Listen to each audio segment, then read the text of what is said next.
And now we're going to continue our afternoon with our session focusing on the impact of mobility change on urban areas. And to lead us in this discussion, we have Andrea DAmato, AGS Counselor and the Assistant Secretary for Operational Excellence at the Massachusetts Department of Transportation, as well as an esteemed panel of presenters and respondents. Andrea?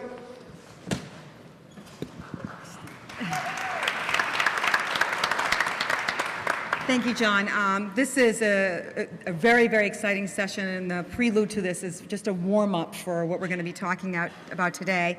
So I am Andrea DAmato, and my history is both as a city commissioner, and now I'm at the state DOT, so I have the state and local perspective. When it comes to transportation, cities actually take center stage. All modes converge in cities. Cities are balancing and managing, competing and conflicting interests. They're working with multiple jurisdictions and jurisdictional policies, and they're actually working to balance different stakeholder demands. In this era that you've already seen of unprecedented change, cities have to deal with some fundamental things that are going on. Demographics are changing in ways that we had never anticipated. Move back to the cities is old news. It's aging in place that's really huge. Our workforce is aging out. Fuels, you heard a little bit about with the Rethink X on how fuels are changing and what impact that's going to have. One thing we haven't talked about is cities tend to be located in areas where they're extremely vulnerable to climatic events and extreme weather, and that impacts transportation in a significant way. And we've already talked a little bit, we're talking a lot about technology, as well as freight, which we also talked a little bit about it. So essentially, the paradigm to plan, manage, and fund transportation has really changed. And the pressure is on cities to try to manage that and be proactive and visionary. In our future, if anything, it's uncertain. So public agencies, and this is a panel that was actually put together to get both the public agency and futuristic perspectives together. Public agencies are responsible for local and regional transportation networks. They need to plan for these changes. They are responsible for public investments. They're custodians of the public dollar. I was talking to someone a little bit earlier when we were talking about the New York transit system and the potential to actually rebuild all the tunnels. But you need to get your head wrapped around this. They work in the time of the immediate. They've got immediate demands. They're also very aware of what's really important and being on top of these changes. But when you're looking at retrofitting New York City's tunnel system or any city's transportation system, it really goes from about maybe the idea to 15 to 25 years before you have a ribbon cutting. That's a long time. And we don't have that luxury of a long time with the changes that cities are dealing with right now. So I'm very pleased that we have a wonderful panel today that is going to be talking about these issues, about what the future looks like for cities and how do we actually plan for maximizing our transportation options while not precluding any good opportunities that will help shape the landscape in a way that creates better mobility and better livability. We are concerned about making sure that the transportation investments are thoughtful, and one topic that I'm hoping our panelists will address is equitable. We need to have equitable transportation. So the format for this panel is going to be very dynamic and fluid. We have leaders from in transportation and mobility, from academia, public and private sectors, and they're going to engage the public sector in a conversation. We have a lot of topics, a lot of modes and different perspectives. So the way we're going to do this today is we're going to have each of our panelists present their vision or their thoughts on where cities are going to be and how they're going to get there. We're going to pause and get the public sector response to those. And it's going to be questions back and forth. And then at the end, what we want to do is open it up for a conversation in which we're going to try to at least save at least 20 minutes for this dialogue, because we know it's really rich. So I'm going to encourage you now, because it's a lot of presentations, to take notes. It will be really helpful as we go through the presentations that you can remember what was said like 45 minutes earlier. So at this point, I'm going to introduce all the speakers and tell you a little bit about them, Their bios are in your brochure, so I'm not going to repeat that at all. I'm just going to talk to you a little bit about what they're doing. And so to begin with, Cordell Schachter, thank you. He is the Chief Technology Officer for New York City DOT. And as New York City DOT is embracing technologies right now to improve mobility while achieving its Vision Zero policy to eliminate fatalities and reduce injuries in transportation networks. His work is currently focusing on initiatives to introduce smarter vehicles, safer, as well as to improve the accessibility for disabled New Yorkers. Alison DeCerreño, wave. She is the Deputy General Manager for the Port Authority Bus Terminal. She enjoys the challenge of being in an industry that not only sustains other industries, but is constantly challenged to find new ways to move people and goods safely and reliably in a complex and complicated system that has multiple moving parts and an ever-changing demands. And today is exciting than ever, given our fast pace of technological and social change that's already begun to alter the way we do business and could present great opportunities that we could not possibly imagined a few decades ago. Astrid Glynn, former Commissioner for New York State DOT, current Assistant Administrator for Rail and Transit for DOT in Massachusetts, practiced law for several years, but is a self-prescribed, confirmed bureaucrat and policy wonk.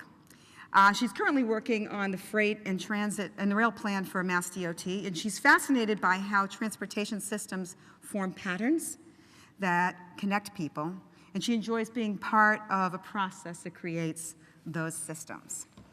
I'm going to introduce the speakers in the order that they're going to present, and then they're just going to flow right through it.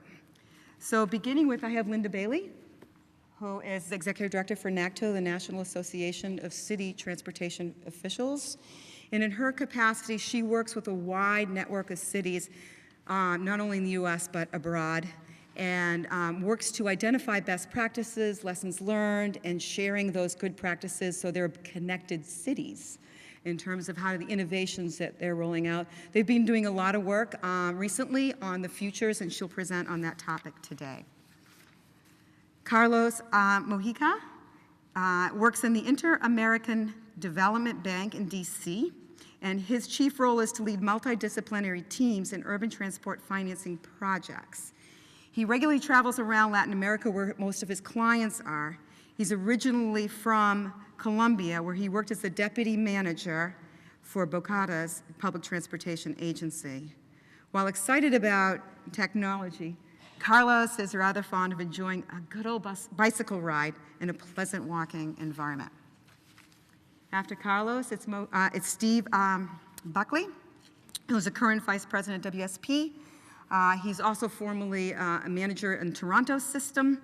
He believes that we are staring at a once-in-a-century opportunity to fundamentally change how people in cities move.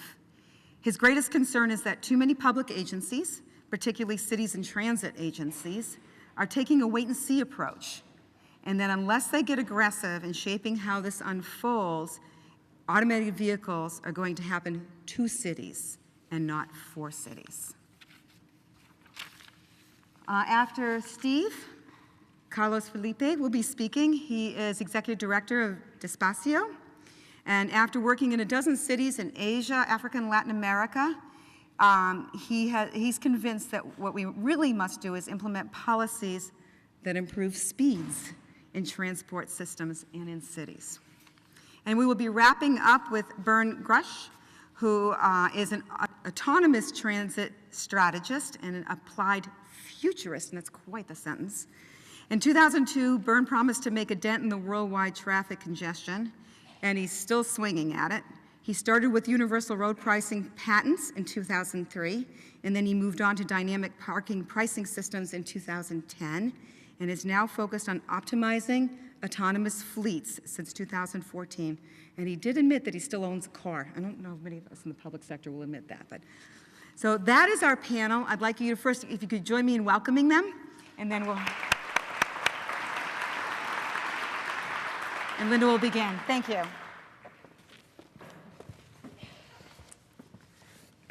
Hi, and I'm Linda Bailey. I actually, I don't know if I need, I'll just use this mic, if that's fine.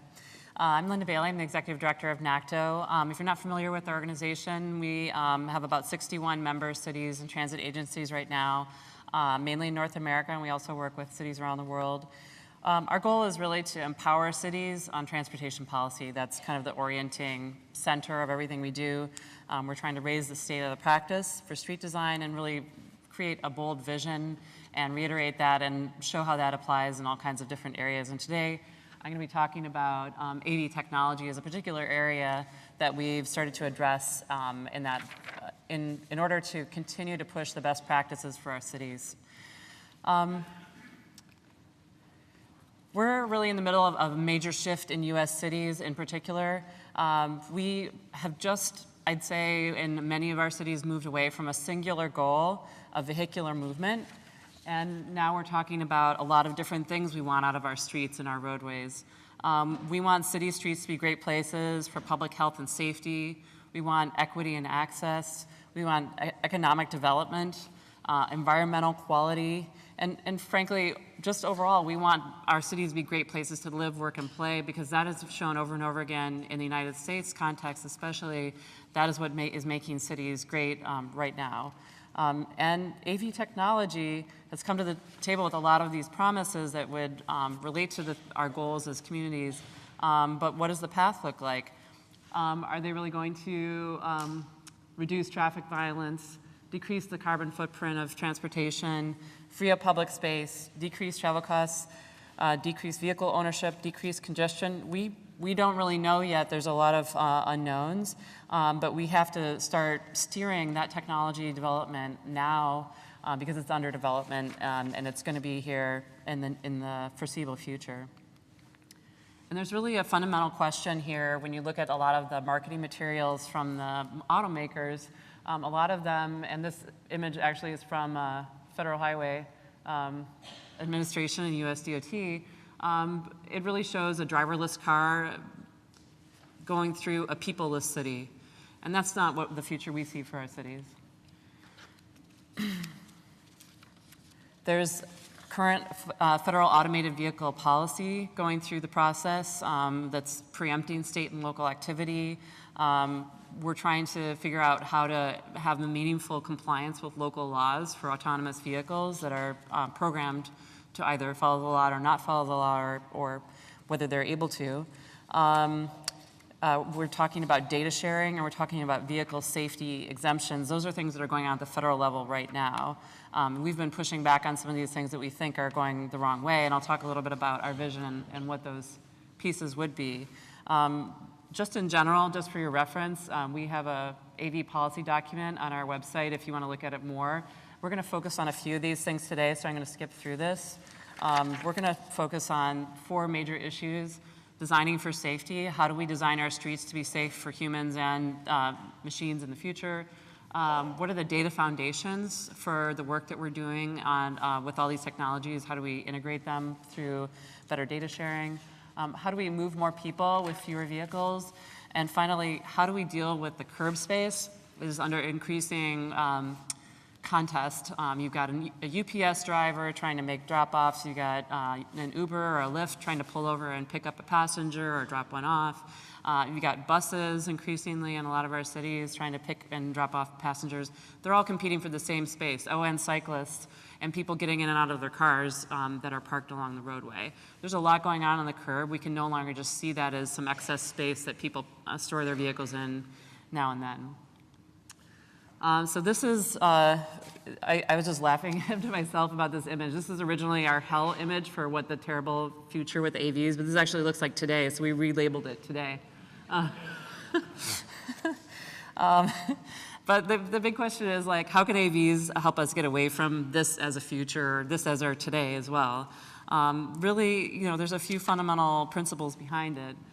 We think that new technology should allow us to narrow the space dedicated to vehicular traffic. These are vehicles that can travel more closely together, and they can frankly travel more predictably. They can travel as if on tracks, so to speak. And if you don't know, that's actually a lot of the technology right now isn't about using visual cues. They actually are on kind of digital tracks based on a detailed map of the city, so they're not even looking at the lane markings for the most part. the vehicles that are out there today, as I understand it. If somebody who's a technologist wants to correct me, I am open to that. I'm just telling you what I've heard. The other thing that they can help us do through changing the space is rebalancing the right-of-way, providing more space for the activities of humans, frankly, people on the sidewalk, businesses, having space for concessions, safe cycling. You see a lot of delivery going on here, and we'll talk about a bit more about that in the future. And then one thing that we also want to point out is flush surfaces. If anybody here has worked in the public sector on city streets in the last 25 years, you spend a lot of time making sure that everything is ADA compliant, which turns out to be a tiny ramp at the corner, and that's the only place, and et cetera. And we think that we can probably do much better than that if we have more detailed, if we have a better handle on how vehicles move through the space. If we have flush space, this is one idea. If you have flush space, then for someone who's using a wheelchair, they have a lot more opportunities to cross without having to go to a ramp in order to go in and out of the street space. And if we create a more porous street in general in terms of how vehicles are platooned to keep a gap that people can walk through easily, that's going to make a much more friendly space. And you can see our wheelchair user here progressing through various parts of the street very comfortably, all without having to change surfaces, going down and then back up into the curb space. And the second tenet that I want to talk about a bit is how to manage streets in real time. Again, if you've worked in the public sector, you've probably engaged with some of this data. There's a host of data sources that we can use for cell phone data to understand vehicle speeds, et cetera, on our roadways, but that's not real time. What we're talking about is something more akin to, and I hope I get a question for Cordell, because New York City is one of the few cities in the United States that already gets real-time data through the taxi fleet on traffic, but we want to make that something that's easily accessible for all cities, because nobody else is using that, and the cities are out there. You know, I always like to compare, you know, some private company that's sitting on a mountain of data about traffic that they don't use for anything except, you know, periodically marketing real estate or something. Meanwhile, the city goes out and spends hundreds of thousands of dollars laying out hoses to do traffic counts the way we did in 1950. And there's a fundamental platform or a principle here is that you can't manage what you don't measure. And if we're not able to keep up in the new era where things are much more data-driven through all these different parts of what cities and states do in terms of traffic management, it's going to be really hard for the public sector to meaningfully engage in that. And just stay tuned for later this year. We're going to be releasing something called Shared Streets, which we're working on with a partner called the Open Transport Partnership that shows a way forward, we think, on third-party data management with private companies, so for a safe place for private-public data exchange. The third principle I wanted to talk about is moving more people with fewer streets. This is such an awesome graphic, and you have to really keep an eye on all these dots down here. These represent thousands of people per hour, and each lane is equally sized. So you're talking about how do we divide up the right-of-way, which is from from building front to building front. What do we do with it, and how do we get the most out of it? So this is a current arrangement for many streets, and this is a future street. We think that dramatically increases how many people can fit on it in terms of throughput and capacity for growing cities around the country. We have higher throughput on the sidewalk. We have higher throughput with a protected bikeway, with dedicated transit space for bus or rail, much higher person throughput through that. And you'll see that there's really not a lot of increase in the city context for autonomous vehicles, and that's really because of the many conflicts that vehicles are going to be encountering. That's a technological question, but we've discussed this a lot, and we think that this is really clear. On city streets, the capacity issues are not going to be as different as they will be on expressways. And that's an important thing to keep in mind as this field progresses. On the transit side, one of the things that we really want to be able to do is not just maintain, but excuse me, but grow transit in smart ways. Thinking a little more flexibly and nimbly about transit, I think, is one of the big principles we're talking about with our transit members and transit agencies that are trying to make headway in this space, and really making it something that makes more sense for the city of the future, is more focused on fixed routes, and also makes more use of flexible routing. There's a lot of work being done on microtransit and delivery, which basically just means that, again, transit agencies become more nimble and become more service-oriented in terms of their customer base. And we still think that it's really important to think about transit as from a pretty broad description, including bike share and microcar share. These are all kind of public operations that support movement from wherever you live to wherever you want to go on a given day through the many different forms of transportation that can maximize efficiency throughout the system. And then finally, we really want to talk about continuing to support door-to-door, but for specific trips and special trips rather than as the rule. Door-to-door service by vehicle is the least efficient. By bike and walking is still more efficient in terms of the best use of our right-of-ways. And then the final topic I want to talk about a bit is coding the curb. As I said, I think historically the curb space has been understood as an extension of private property. So the parking spot in front of my house on the street is mine or close to mine, or maybe I share it with my neighbor, like at best. And that's especially strong among the business community who, even though they may have a business that serves 500 people a day, that one parking space out front they somehow consider essential to their business model. And I think that we really have to move away from that because I think we need to understand there are many more demands on the curb, and we really need to focus, especially in those high volume, high demand corridors, on making that move better. And I'm sure many of you have experienced this in New York and in other cities. There's a lot of traffic hazards going on right now, blocking traffic, but also hazards for other people who are doing other activities in the curb space by pickup and drop-offs from TNCs, from the Ubers and the Lyfts that are operating in our cities right now. And they're not doing that on purpose. They're doing that because that's the only place they can pick up and drop off their passengers. So we need to think more about how that works.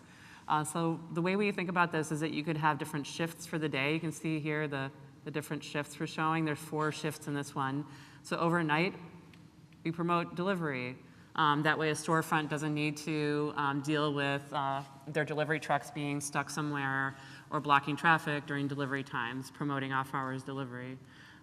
During the early morning hours, we're focused on the commute. We're promoting transit as a primary use. With some delivery, reserved spaces for delivery.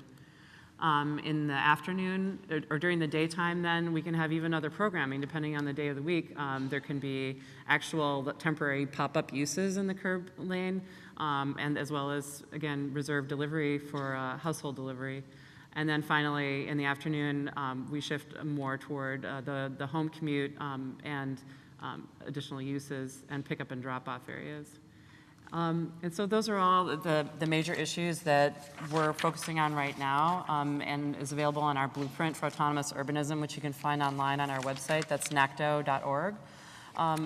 Cities are focused on preparing now by introducing smart policy and street design that are going to use automation as a tool to get the goals met. And that's really where we're focusing on the future. And just to remind you, this is today, and autonomous vehicles don't have to destroy the American city or undo the great work we've been doing over the last 10 years. They can be part of the solution, and they're an opportunity to keep rebuilding our streets. And with that, I'll leave you with those thoughts. I think what we're going to do now is invite a couple of questions from public sector on this and then move to the next speaker. So thank you.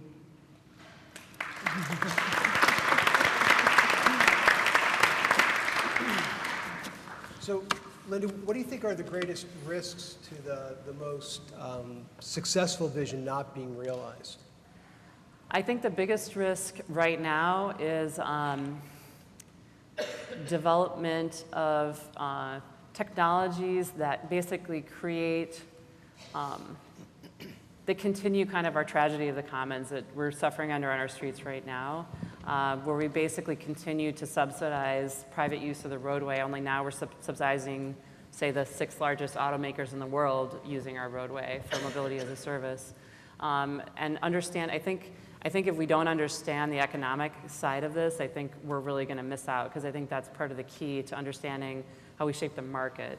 I think the other big risk, frankly, is that we go whole hog toward the idea that vehicles are going to be so great we don't need anything else. And then we get rid of transit, maybe not in New York, but every other city in the US, we get rid of transit. We demolish the side of the street because everybody's going to ride everywhere in a car, things like that. I think it could go the other way, where people say this is why driving is even better than it used to be, and we should do it more and more and more. I think those are the two big things. That's a risk. So in terms of, what are your thoughts, since there are these different choices, right, or different possibilities, and those are sort of the two that we're picturing, but it could actually even be something we're not even picturing. And recognizing the realities of the public sector and what we're dealing with today, where we do have real challenges even in today's world, limited people, limited funding, lots of things happening in a very rapidly changing environment. What have you seen, and or what are your thoughts on how the agencies can best position themselves, recognizing the current constraints? I think one of the most important things is getting back to the items I talked about now is the data foundation. I think that's the thing that, even though it takes effort and time, is the easiest in some ways to do right now, because it's also something, frankly, not every city has to do for themselves. It's something that cities and agencies can get together and build together and all tap into, rather than having to do it one-off. Street design by its nature is basically one-off. Every place is different. But data processing can be the same every place. And I think that's a comparatively low-hanging fruit that we really need to focus on, because if we can get that right, we can at least be looking at real-time information about what's going on. There's been a lot of studies about the interplay between transit and TNCs, the Ubers and Lyfts. And New York City was one of the first cities to say this is a real problem for our congestion. It's a real problem for other reasons. And that's because they had real-time data. Other cities were just saying, I see a lot of Ubers and Lyfts, but are they a lot more, or are they a little more? We don't know, So that kind of information is going to be so much a part of how we can be ready to address those problems, at least knowing about them in a timely way. Thanks. All right. All right, Carlos. All right, so we'll go to Carlos. All right, thanks.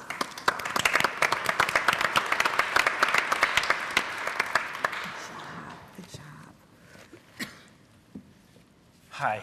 So my name is Carlos Mojica, and I was asked to discuss the question of what is the future of public transport. And this is a question I really like, because it's a question I deal with basically every day. My work is with Latin American cities. My clients are usually transit agencies. And they are always losing passengers. They're always losing ridership for different reasons. No? They're concerned about bad service, bad efficiency, a lot of crowding in the system. And historically, cities have been losing modal shares. However, the modal share of an average Latin American city is about 50% of the trips being done in public transport. I mean, that's a high amount, let's say, compared to average to the US, where only 5% of the trips are done in public transport. So this is a common concern. What is the future of the agency? And now with all the new technologies, there are more complications. However, the way I see it is this has to be thought in a different way. We usually used to think, and when I went to school, I used to go with those graphs, and it would be a direct correlation between economic development and the number of cars on the road. So you would have to think, I have to find ways to penalize the use of cars, incentivize the use of public transport, bad, good, and it was kind of binary, even though it was not binary. But right now, this new mobility landscape is a bit different. There are different modes, there are different options, different choices for the consumer, and you have the ride shares, the shared bikes, even the hoverboards, and then. While this is good for the consumer, because in the end, having more choices will benefit them, it's worth thinking about the transit agency. What is going to happen? And if you look at the United States has a very big investment, a very large share amount of assets in public transport, more than 10,000 kilometers of urban and commuter rail, more than 50,000 buses. Also the number of people that are employed, I don't know if you know how many, but it's about 400,000 people that work only in the operational side of public transport here in the US. And you also have to look at, probably public transport is the only mode that some of its clients can afford.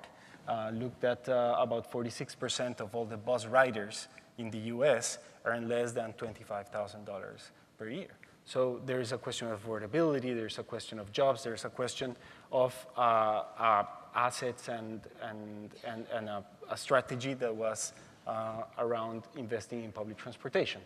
So I think the question is really important. The answer, we don't know. What is the future of public transport?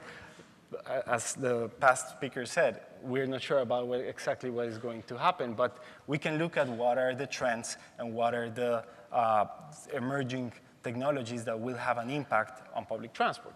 So as you can see, 2015 was the peak year for commuting in public transportation.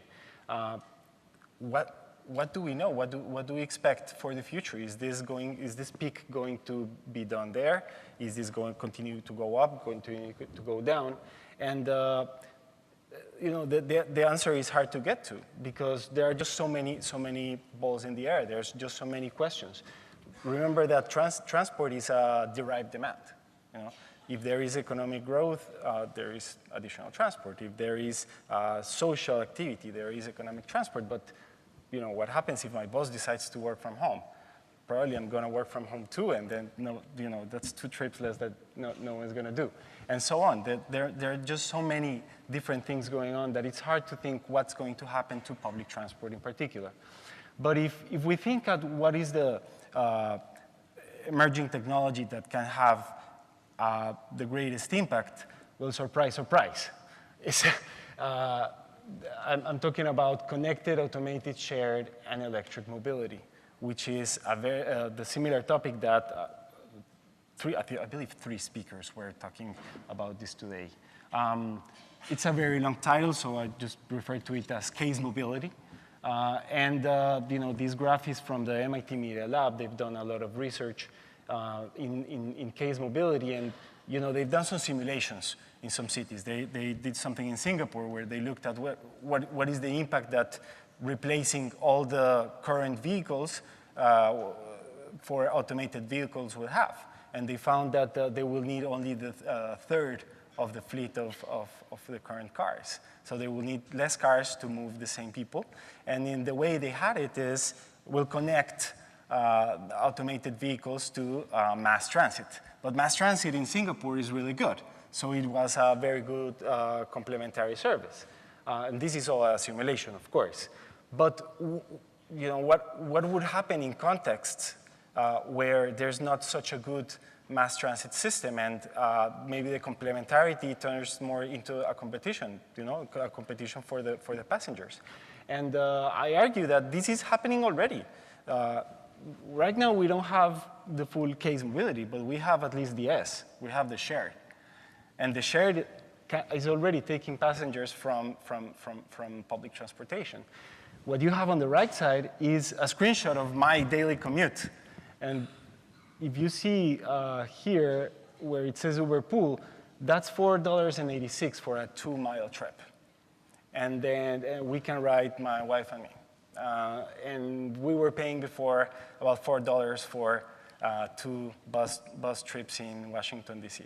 I have to confess, we're not using public transport anymore. It's terrible to say it, but this became a better and more competitive alternative. I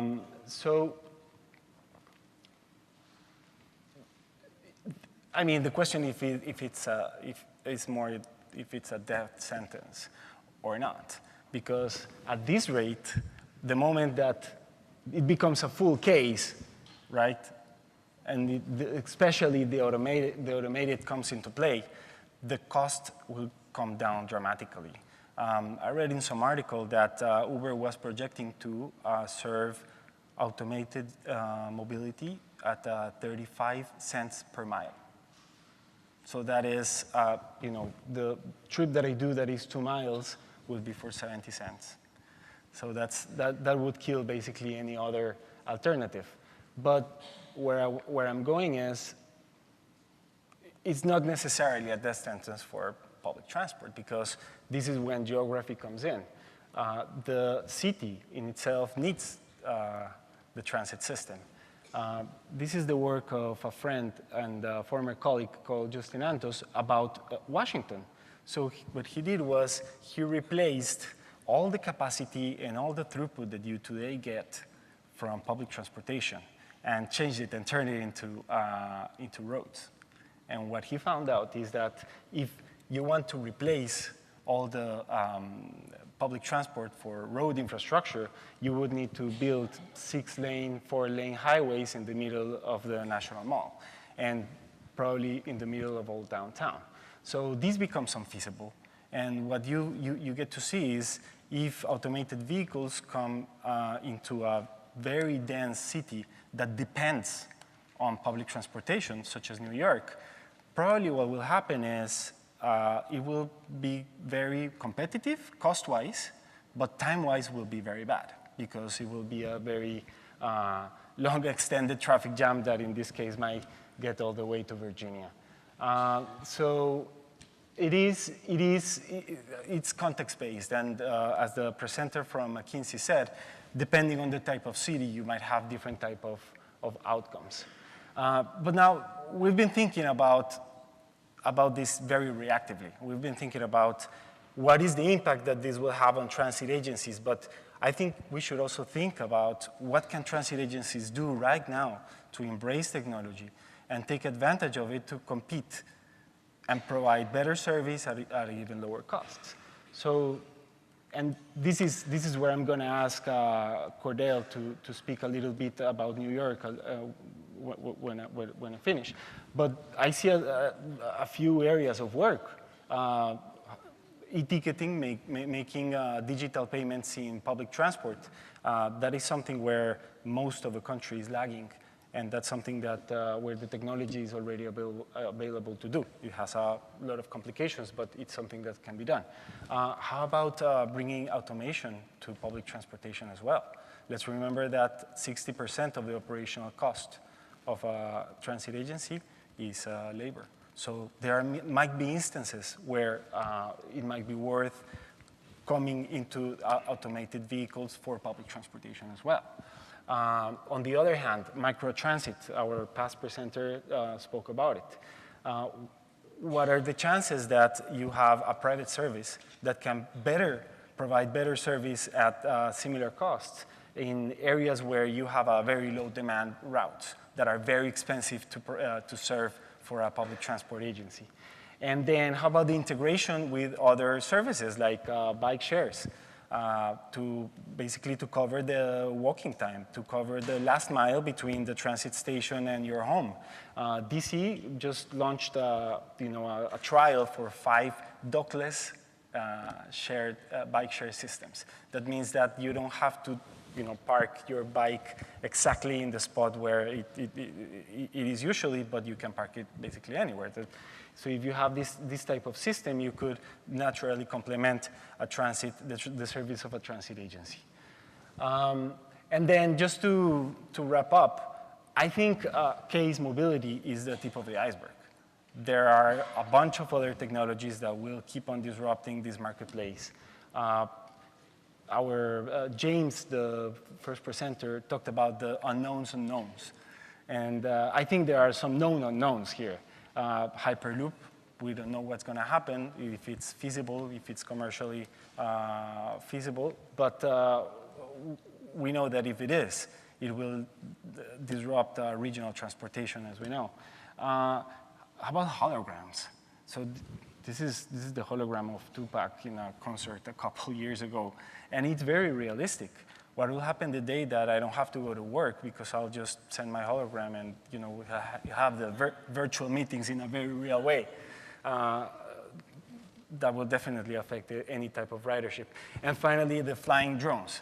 They've been on the news very recently, but there are prototypes already working. And if these flying drones become commercial, and if they become a success, our whole theory of the capacity of the transit system and the city goes down. And that might be the sentence for the public transport agency. So thank you very much. And then let's go ahead with the discussion.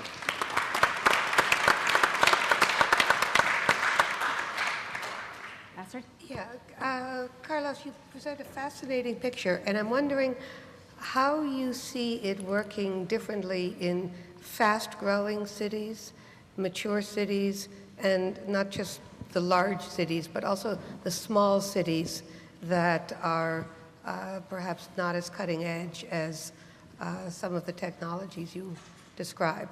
Yeah.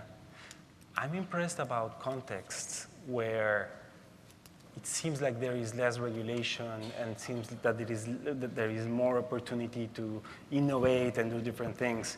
For instance, if you look at where the Hyperloop is taking place, it's in Dubai. There's also something in Los Angeles, but it seems like the Middle East is a place where a lot of innovation is happening because there is a willingness to try new things. I read somewhere that the mobility plan, the transportation plan of Dubai included flying taxis, flying drones. And when you see this becoming sort of a vision from their governors, I think it sends a signal to the market. This is the place where we can innovate, and this is the place where we're going to see different things happening. So I believe it depends on, and a prior presenter talked about it, what are the interests that are already clinging in a place, and how difficult will it make to make this kind of innovations. I can imagine, an incumbent transit system that is very strong will try to fight against disruptive mobility. Well, we have seen with the taxi industry already, but areas where where there is no such created commercial interest, that might be the place where these things, new things, can happen. Carlos, I'd like to challenge actually one of the things that you mentioned. You talked specifically about transit agencies, and we all know that government does some things really well and some things not as well. Right? And so the question I have is, in this time of rapid change and things coming, could you picture a world where actually the agencies should be considering whether they should still be in the business of everything we currently do? Right? So historically, agencies have been all about, let me build infrastructure and get my equipment and make things run. Right? We operate, we maintain. But is that the right place to be in this new future, or should we be teaming up in different ways? And I ask that in particular because at the bus terminal, we have a number of carriers, right? And many of them are not actually transit, right? And they come in every day and go out every day as well. And so there are private entities that also work in this realm. And so I'd just like to sort of ask you to respond to that, please. It seems that the competition will take care of that. I mean, if the competition is a service that is 35 cents per mile, naturally the agencies will need to react, because otherwise they will lose their mission, they'll lose their purpose, they'll lose their riders, they'll lose their rider base. And yeah, definitely there are some services that probably shouldn't be taken care. In Latin America, in Latin America, public transport is mostly private, right?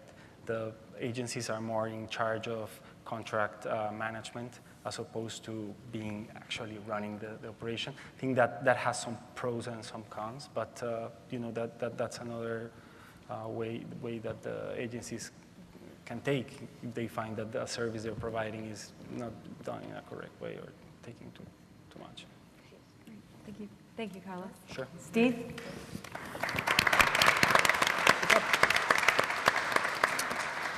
Good afternoon, everybody. My name is Steve Buckley, and I'm the Northeast Regional Manager for Planning, Environment, and Traffic at WSP, which is formerly Parsons Brinckerhoff. Thanks for having me today. I'm not the cheerleader, I'm the nervous guy. And I just want to sort of start off here. I'm going to run through, how many folks here are familiar with the 5 levels of automation? Okay, not too many. I'm going to just quickly run through them because it's important to this. These are 5 levels, Society of Automotive Engineers. 0 is no automation. These are vehicles that are fully driven by humans with no automation whatsoever. Level 1 would be one functionality, so you can think of something like cruise control.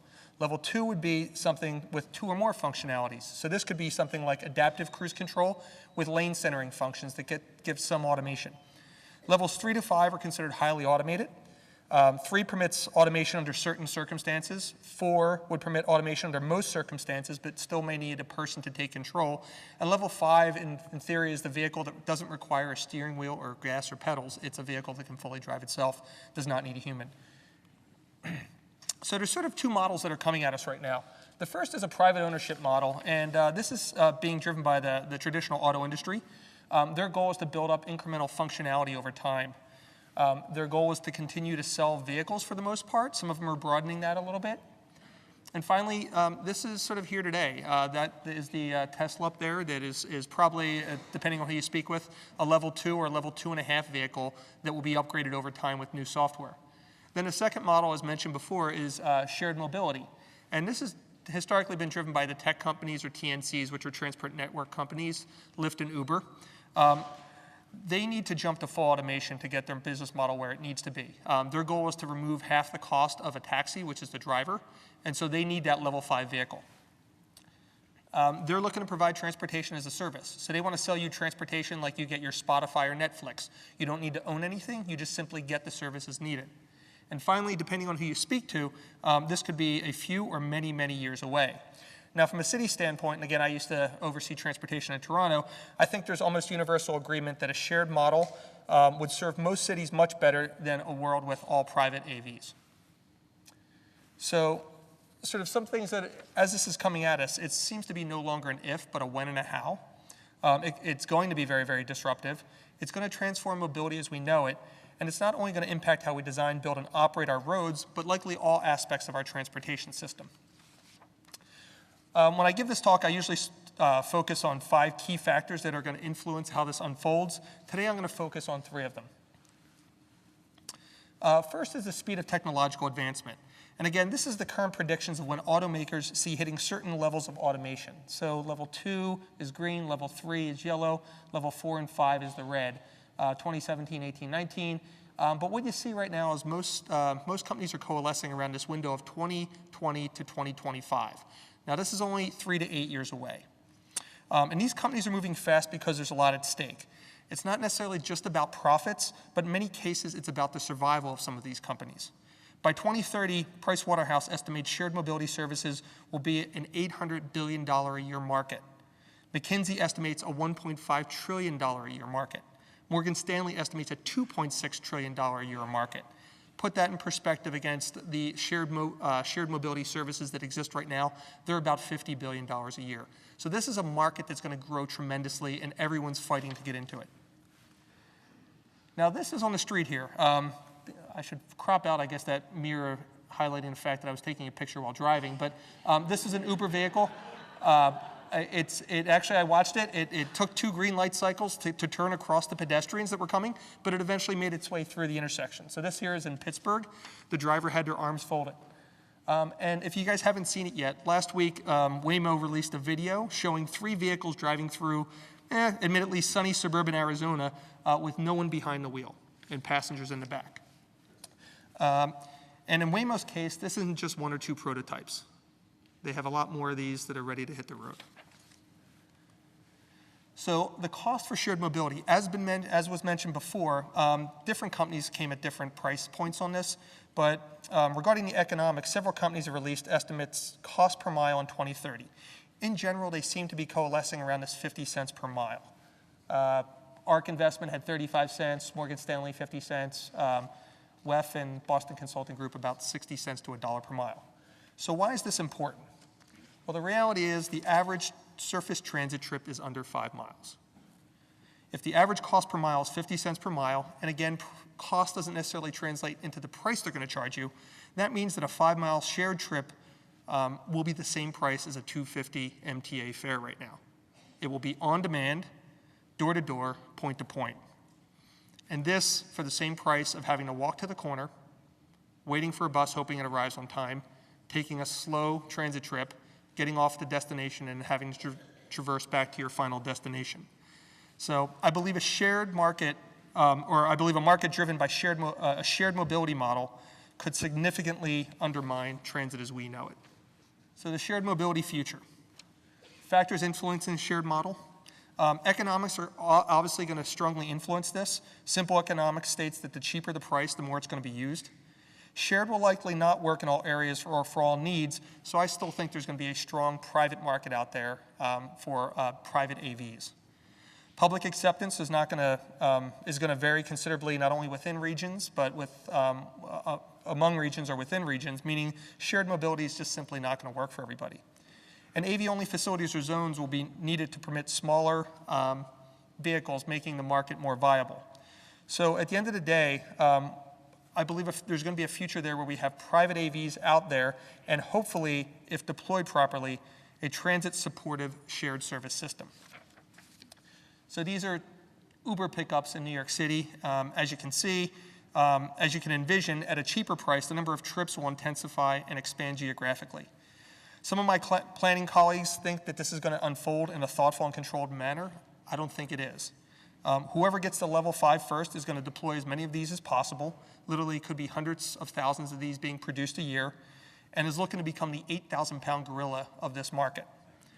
As mentioned, if driven solely by the market, profit-seeking companies are going to deploy vehicles where they generate the most trips per day, the most revenue, and the most profit. They're going to move from city to city, skimming the cream of the crop on transit, and when they become less profitable, they'll move on to the next city where they're going to skim the cream of the crop for transit. If you're looking where they're going to deploy, I think how Uber deployed probably over the last 7 years is a good model of where they're going to go. They know these markets, they know the consumers, they know what they're willing to pay. Our short-term challenges here is that this is currently being driven by the market. And unfortunately, most regions, cities, and transit agencies aren't at the table right now. So this is sort of kind of happening to cities. Organizations like NACTO are stepping up to sort of try to intervene, but the reality is that this is sort of the technological libertarians are really pushing that the technology is going to solve this for cities. Now, you can think of this, how this may unfold. Now, before anyone gets nervous here, these are completely made up numbers. Everyone asked about my magical model that predicted how this is going to occur, but this is just illustrative. But this could be how mode share could change over time in a city that has a large shared AV deployment. And again, you would see a growing shared AV market, might take some from transit, but primarily cutting into the non-AV market. This perhaps could be Washington, D.C., San Francisco, Boston, or New York City.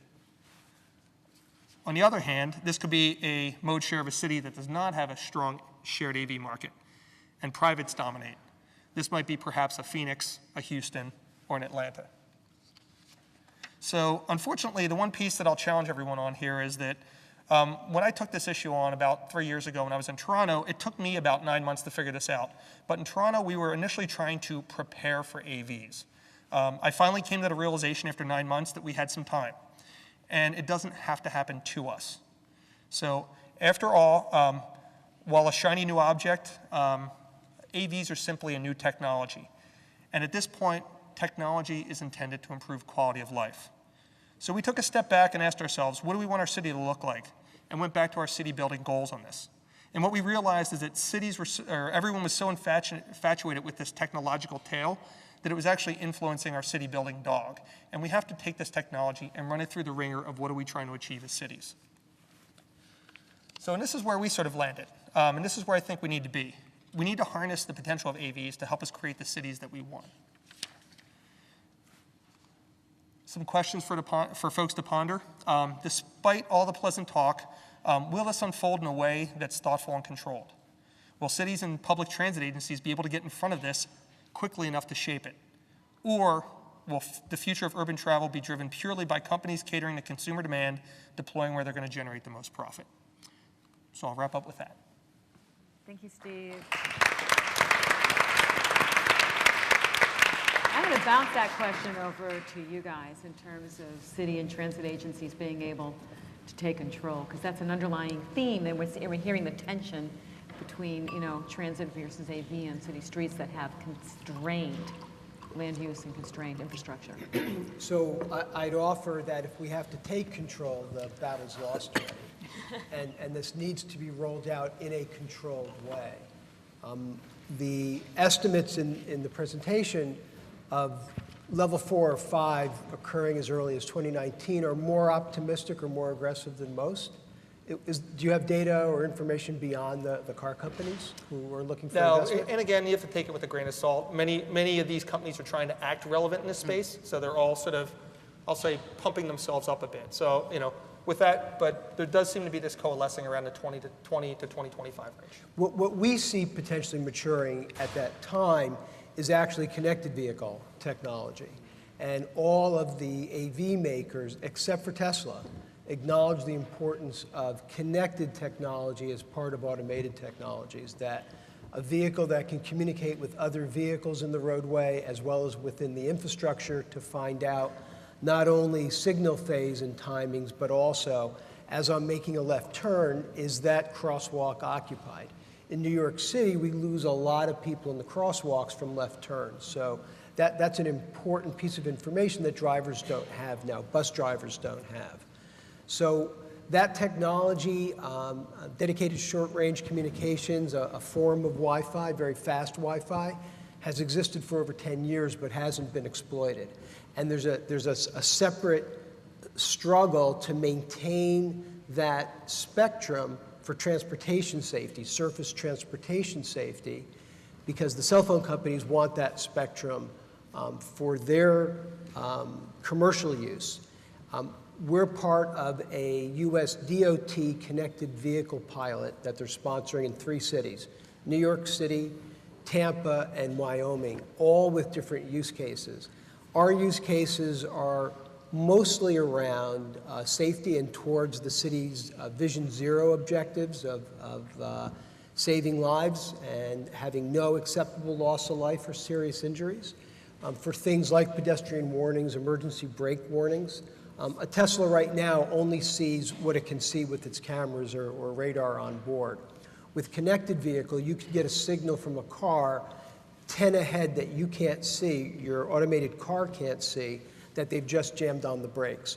So whether you get a warning to beginning slowing down or you actually allow your own braking system to engage with business rules, it has a great potential for saving lives and reducing injuries.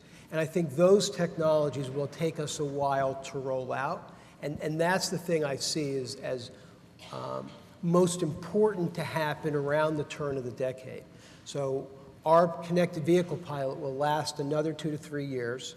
And I believe the results will be very positive. So in the course of the next year, we'll be looking for funding to expand it beyond the current pilot areas of downtown Manhattan or Midtown Manhattan, the FDR Drive in downtown Brooklyn. And this is something that we'll have to save lives right away. US DOT there is behind us. And as the AVs are ready, they can begin to use that technology to operate safely in a controlled manner with regulations in place, so at that point in time, we don't have to seize control. From the perspective of a transit agency, your presentation makes me wonder if we should start investing more in trips as opposed to the transit systems.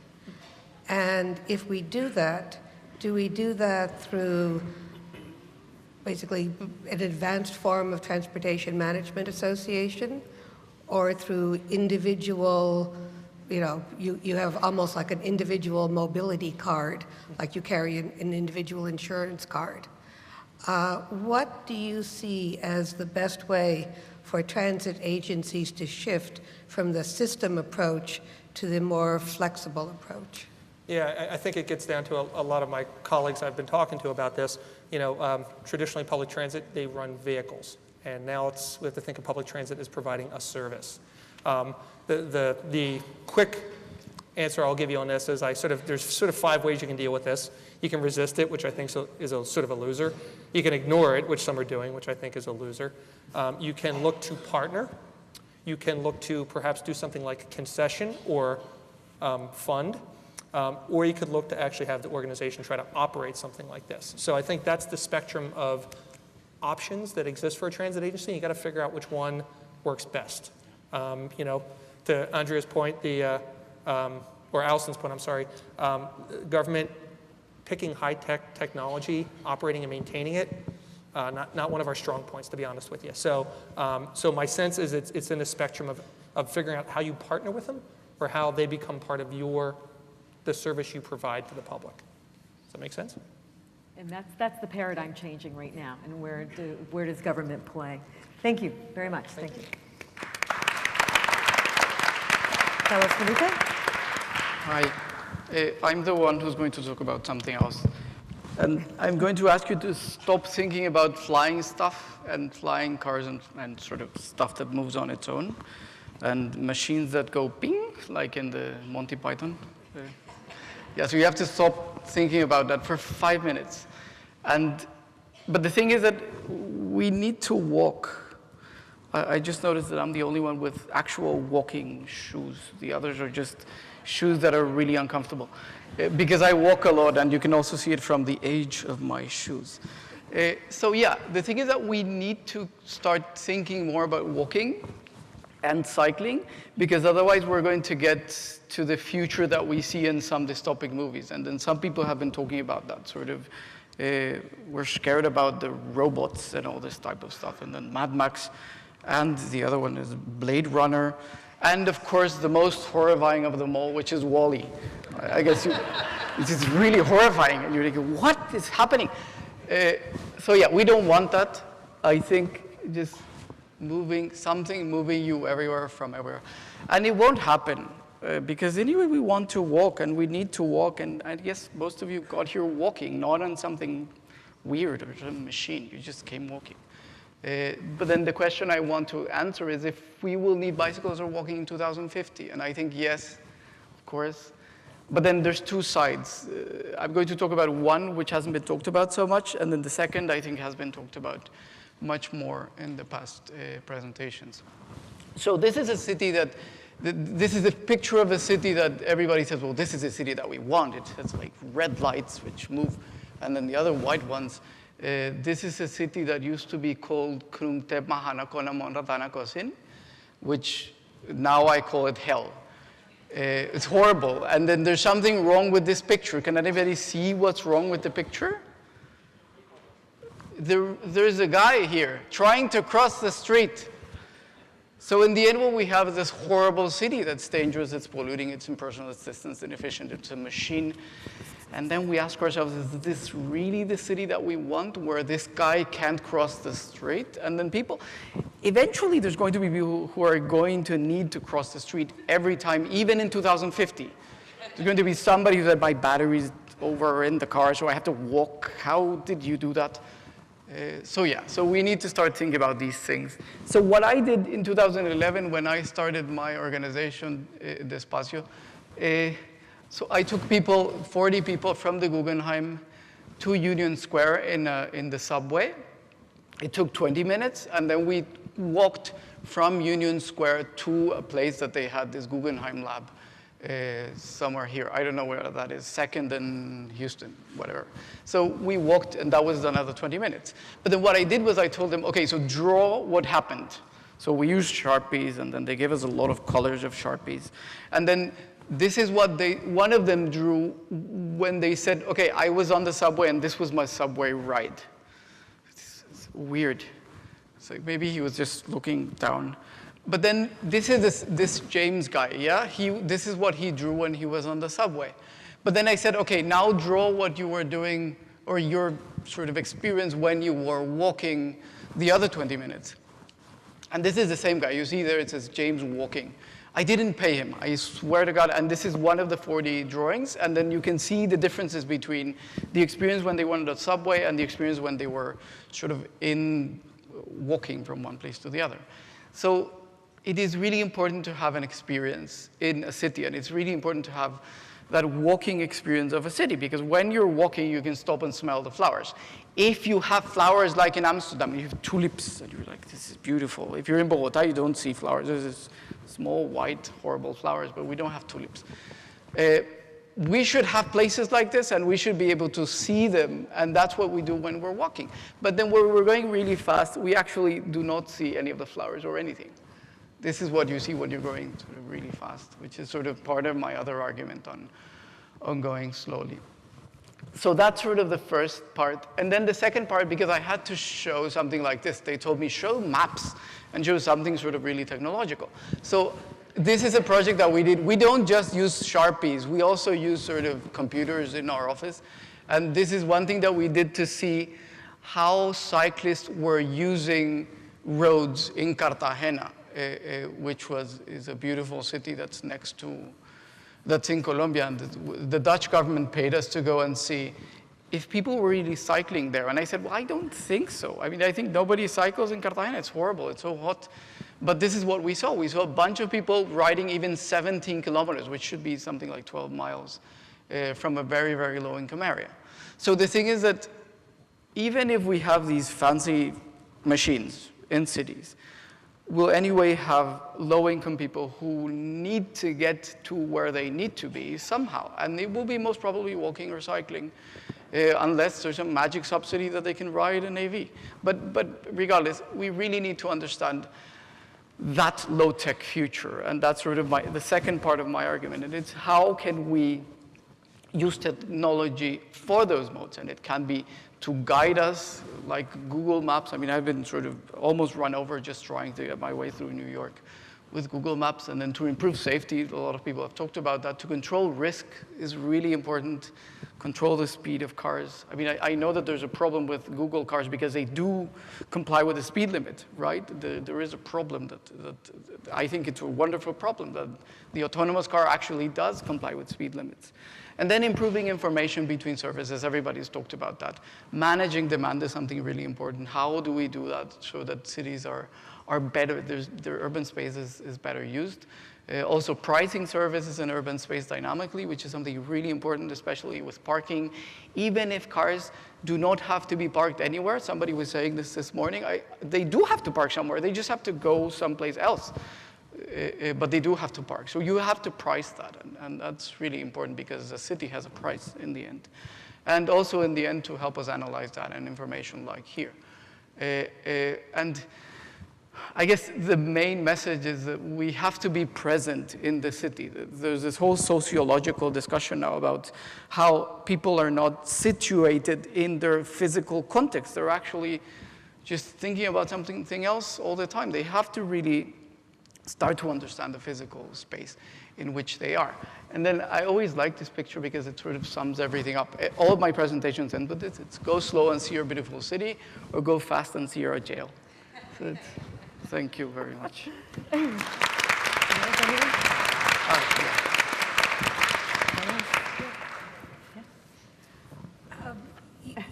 You make me want to trade some of that time I get by using high-tech gadgets into doing something low-tech like walking. But are we as a society ready to spend the time that you're asking us to spend? What, to improve walking? Yes. Yeah, I mean, so we have to start to understand that machines won't solve everything. And that in the end, the important thing of moving or of transport is that the person is going to move. And that we will never be at the WALL-E scenario, I think and I hope, because there is going to be atrophy in our body. So we really have to start thinking about this. We need people to move somehow, and they will anyway have a portion of their trip will be walking, and hopefully cycling, and hopefully sort of integrating between all the modes. But I think cities that don't understand that will become hell.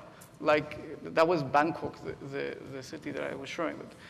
because they don't understand that. And then I was sitting with government for a year, and then I just left because it was stupid to talk to them. They were like, no, everything shall be solved with these wonderful screens that will tell you where congestion is, and they're free because they have ads on top. And I was like, who cares? I mean, you're in a traffic jam, you know there's a traffic jam. You don't need a screen to tell you there's a traffic jam. You know, you're there. So they didn't, I think it was a problem with translation because my Thai was not so good. But I think cities that do not understand it, that don't acknowledge this will be horrible. And well, hopefully they won't. So yeah. Yeah. I just wanted to point out that where you're approaching this kind of philosophically, there were slides in Linda's presentation that showed the efficiency and how the city operates better, having a greater percentage of, a greater percentage of people walking, that the streetscape actually allows many more people to go about their business on foot than they do on most automated means. Yeah, I mean, this graph is really nice because it really shows this issue of capacity. And then you can see that capacity in cars is really bad, really, really low. I normally show, well, an alternate version of that from the Germans, and then a second one which shows that there is sort of a vocation of each mode. I'm not saying everybody should walk and ride a bike, because there is sort of a length of a trip and a flexibility of a trip which will determine what mode the person will use.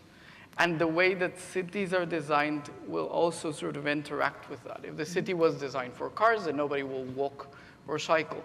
So I think it is a wonderful point to make, to talk about the capacity and the actual capacity in each mode for 3.5 meters of any urban space. And then complement it with how are people moving, how can I get them to move, and how can I get them to where they need to be in the city that we're designing, which is sort of the next step of this very short discussion. But I think it's really useful to sort of link that to the NACTO thing, which I think is wonderful. I'm glad you mentioned design because I love the second drawing of James, but I've also lived in cities where it was perfectly possible to walk there, but what was there was so uninteresting from a design perspective, you weren't inspired to. So I guess I would also bring it back to the city as a point of interest, not just a point of process. Yeah, and in the end, it's when you design cities for cars, you get cities for cars. That's sort of a typical phrase. But you need sort of to have this interaction, and I guess everybody knows about the Jane Jacobs, Robert Moses thing. It was sort of the citizens saying, well, we need to have these sort of storefronts, and we need to have some sort of livable and sort of nice place to walk to, because otherwise then people will say, well, I won't go there. It's sort of bad. And even if there's a wonderful sidewalk, if there's no other stuff there, then it's going to be really bad. But then again, that's maybe the third part of this presentation, which is how do you plan for mixed land uses that enable this type of stuff. Mm-hmm. Yeah. And we also have a question that's really for everyone to help us answer, and it links Carlos's earlier presentation, is we made a great investment and we're very successful with station-oriented shared bikes, but the wave is stationless and bikes that can be parked anywhere. But we're in fear of some of the pictures we see from places like China, where the urban centers where people travel to in the mornings, particularly during rush hour, you just see mounds and piles of bikes because there isn't a streetscape or an organization method to contain them. And really no one has figured that out yet, how a city with people that live even in a relatively confined area, the benefits of those stationless bikes is we can get bikes to people to share in places where economically a station couldn't be supported, but they're going to come to the centers, or they're going to come to business centers even within the boroughs, which would not be a very sustainable model. And we really haven't figured out how we mesh what's probably going to be stations in the most congested areas, but still allowing the parking of the station less that people can take home outside of those congested areas. And it's a thing that we're thinking about now and how to structure that for the future. So if anybody has ideas, we're willing to listen. Yes. So, but I mean, because you shouldn't be really worried, because the Chinese example, the pictures are from last year, but then the Chinese government came up with a series of regulations for these cities and for bike share operators, which I haven't read, but I know that they have it. And Paris last month also issued specific rules for public bicycle sharing. And the European Cycling Federation has a coalition of public bicycle companies, and they are issuing sort of guidelines to avoid the horrible pictures of Shanghai, sort of this bunch of bikes. But I fully agree. If you don't manage them properly, then it just won't. But I mean, if you walk this way on this sidewalk, then you'll see all these food trucks. It's basically the same thing, just smaller. And just sort of everybody will take it. It's sort of a managing of that, which I'm saying it's difficult, regardless of the fact that you know it's there, you know it has to be managed. But yeah. Thank you, Carlos. Felipe. Bern, take it away. Too fast.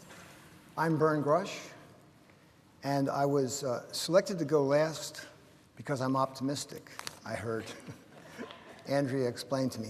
So I need to bring you some very good news, and I'm going to do that. All of my work sits in the intersection between technology, sociology, and society. Technology, society, and policy. I have a background in technology, but I'm not going to talk to you about anything about technology today, but I'm much more concerned with the diffusion and deployment of these vehicles. However they look in the end is not as important as how they get used. This sounds like something you've just heard from Steve Buckley, and it is. It's the same 4 levels. I'm not going to re-explain them because you just heard them, but I do want to very carefully underscore the 4 words. Partial, conditional, high, and full have very strict meanings, and the first meaning is that full means that no matter what, this vehicle can go anywhere under any circumstance in any weather exactly the same as you can now in a vehicle that you own now. That full vehicle, that full automation, that definition of full is not the one that's being used by people saying that they're going to be fully automated in 2 years. This is the SAE definition. This vehicle is unlikely to happen before 2050 or 2060. However, this concept of high automation, which is what they're talking about, is going to give us one of 2 markets. So what I want to say is that the first 2 levels, this is the level which requires a driver. I call it personal automation. This is a vehicle that you're going to buy. Level 2 happens to be the one that the accident happened in last summer, but nonetheless. Market 1 is a personal vehicle. The driver has to be in the vehicle. Market 2 I call public automation. So I just want to simplify this, forget about all the different levels. There's 2 things, and Steve pointed it out. There's 2 paths this is taking. I call them Market 1 and Market 2. Here's the key issue. Market 1 is for car buyers, obviously, and I'm going to introduce the term access anxiety. Access anxiety means I'm not sure that this level 4 high automation can get me there, because level 4 high automation gets me most places or many places, because but it doesn't take me everywhere. I can't necessarily get to grandma's cottage. I can't necessarily go in the snow. I can't necessarily go on a dirt road, but I can go to a lot of places in it. Therefore, it is not something I'm going to own. Think about range anxiety means I'm not sure my battery will get me there. Access anxiety says I'm not sure my AI will get me there. That keeps people who are uncertain about this technology owning their own car. Those people that are not concerned about that are willing to just use robo-taxis or robo-cabs or these level 4 vehicles, they'll be ride buyers. If you are already a ride buyer, if you are already someone that uses taxis and buses, there's no barrier for you. You can switch to a robotic vehicle the same day. It doesn't matter to you. But if you're a person who's been owning a car all along, that switch is much more difficult. So the world starts out in that way with the personal automation disrupting land planning. That's the first area of disruption. It's going to cause more sprawl. I do have good news for you. It sounds like I have bad news, but hold on. Market two, what that disrupts is public transit. And you've heard that from several speakers, that the less expense and so on will bring us the loss of our public transit, especially buses. I will be talking in a few slides about preserving rail. I think rail is very, very important. We don't want to lose that. We're going to lose the bus as we know it. Maybe it will be taken over by Lyft and Uber. Maybe it'll be taken over by municipalities that own and operate these fleets. That's to be determined. But the bus as we know it will be gone. So here is, I want to introduce another new model. This is my diffusion model of eras. So instead of telling you what's going to happen in 2030 or what's going to happen in 2040, and you heard that talk a little earlier today, I have this operating in 4 eras. I call the first era the early era. You can see rising, plateau, and mature eras. But let's just look at the early era. I'm defining the early era as that era in which we take to get from 0 to 10%. 10% of passenger kilometers traveled in an automated vehicle. That's our first era. Whether that takes 3 years or 13 years doesn't matter. That's the era we're just beginning. Whether we begin that in 2019 or 2020, we are about to hit this red line. This Market 2 vehicle will be released, at least in non-snow cities, probably next year. It's already, you've seen, somebody showed a video of the one from whatever it was, Google or something, that was released last week. This Market 2 vehicle will start, it's in very small numbers, but it is real, and it's real in constrained, conditional, special areas. That Market 1 vehicle, which you can already buy, partially automated and conditionally automated vehicles, those will rise much more quickly. And what happens is those peak at some point as the technology gets better and better. So here's what's happening. Market 1's getting better and better, and you're going to be able to brag in a few years, oh, I have a car that I haven't touched the steering wheel in 3 weeks and so on. And the Market 2 vehicles are getting better and better, so the areas from which you can reach in a robotaxi get greater and greater. And far out in the later eras, they come together. That's the level 5, way out in era 4, or in the mature era. But let's just look only at the first era, the one that we're about to enter. This is what matters. Just look only at the left column. How this era starts out, when it starts next year or 2 years, it starts out exactly as we are now. In other words, the portion of people that are using taxis and ride-hailing and Ubers and Lyfts and buses and subways and so forth starts out the same. Very slowly, we will get some low-volume robo-taxis beginning, again, in cities with better weather conditions and so forth. And what will happen is that the question is, where will those users come from? Those initial users, remember from access anxiety, they're not going to be people abandoning their personal vehicles, they're going to be people abandoning the bus. And so what that is that today's captive transit users, and in North America, that's about 9% of passenger kilometers traveled are taken in a non-owned vehicle. That's where that first 10% comes from. A little bit might come from some families giving up their second car, perhaps, something like that. But that first 10%, which we're all looking forward to, is a very dangerous 10% because that takes away our bus systems, and that's what we're not thinking about doing. I'm talking about our bus systems as they are now, the 50-person municipal bus. Okay, I don't have time to go through all of these, but each of these eras, which are measured by portion of passenger kilometers traveled, it's not measured by years, although up top I kind of guess what decades they might be in. That's not reliable because you can't predict the future that way. So what I'm doing is instead of saying let's predict the future, I am saying we're going to get to 10%. So what ought we to do to make sure we get to 10% in the right way? Do we have to have a bus attrition programs in our planning systems? Do we have to start taking on microtransit under city guidance? And so on. And what do we do when we get to 25%?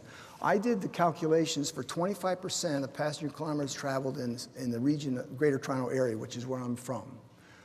I guessed that we might get there at 2030 because many consultants say so. I'm not saying so, but I'm saying if we're going to get to 25%, I did the calculations, I made some assumptions about the size of the vehicles and so forth, that we need about 150,000 vehicles. It's a huge amount of vehicles. several billion dollars. We can't afford it. So if that happens, then that fleet of 150,000 vehicles would be owned by 5,000 Ubers and 6,000 Lyfts and 9,000 Fords and so on. They would compete. You can start to imagine what would happen in our city because each one of those companies would over-specify their fleet in order to capture the maximum amount of market, and they're going to cherry pick and so on. We've heard all of that already. But that's just the calculation for 25%. What happens as we go further? You can get my presentation. I can give it to you later. Here's the key issue, is that the technology is not the problem. The technology is actually the easy element of all of this. Even though it's complicated technology, we're nowhere off the grid, off the mark for regulatory. We can't fix our potholes now. I don't see how we're going to lay out a lot of new infrastructure for all of this. We don't know how to integrate these systems with our existing transit systems, even rail, for example. And the big issue is we're not prepared socially and behaviorally for this change. In other words, the change for not owning a vehicle. We are so ready for an automated vehicle. We're ready for electric vehicles. As long as we own them, we're ready. We're not ready for not owning. I'm not saying we can't make that jump. That question was discussed earlier. We can make that jump, but it's just, we don't know how we're going to do that. The UITP, which is the International Transit Association, identified the same thing. And again, this is not different from what Steve just pointed out. There will be privately owned cars, and there will be shared fleets of cars. But what the UITP says is that the shared fleets have two outcomes. One is that outcome in the center, which is that the fleets compete with each other that I just described. And the other outcome is a desired, hoped-for outcome in which all these fleets would be integrated with our existing transit in some way. And so this is the Market 1 and Market 2 that I described, except that in this case, Market 2 has two flavors. It has the commercial competitive flavor, and it has the harmonized and integrated flavor. Here's the good news. There's actually a way to solve this problem. And I want to make the problem bigger. I want to make the solution bigger. So the UITP talked about maximizing just the drop-offs at the transit hubs. It's possible to maximize all of these things. So I'm going to describe to you a harmonization management system in the next two slides, which allow a region or a city or a county to optimize all of these things: occupancy, routes, being able to carry bikes, aging in place, and so forth. These are all the issues, not just integration with transit. I want to underscore one thing. We've heard the word efficiency. Several speakers talk about efficiency. I have a different definition of efficiency than the city does. The city is talking about efficiency of the streets, efficiency of space, efficiency of commerce. I personally, efficiency of my time. And so humans, all of you out there, when you think about efficiency for you, your kid getting to school, you getting to work, you're thinking about your personal efficiency. The city's that's not using the same word efficiency. I'm all for urban efficiency, but us in cars, us 90% in cars, aren't using that word efficiency.